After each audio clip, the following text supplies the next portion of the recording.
You ask Tiger to calculate. This deals with finding the midpoint between 2 points. The midpoint between the 2 points is -39, 8.5. Let's solve it step by step. Plot the 2 points and calculate the midpoint using the formula. The coordinates of point 1 are, x1 equals -58, y1 equals 70. The coordinates of point 2 are, x2 equals -20, y2 equals -53. PM represents the midpoint of the 2 points.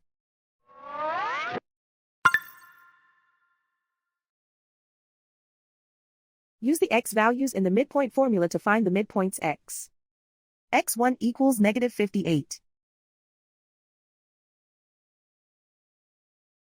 x2 equals -20. Simplify the arithmetic.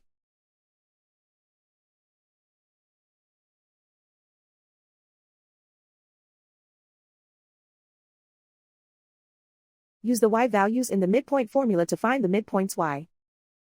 y1 equals 70.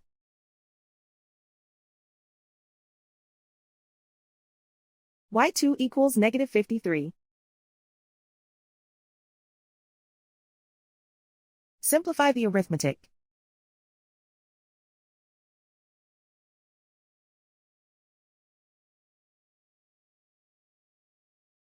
And so, the midpoint is -39, 8.5.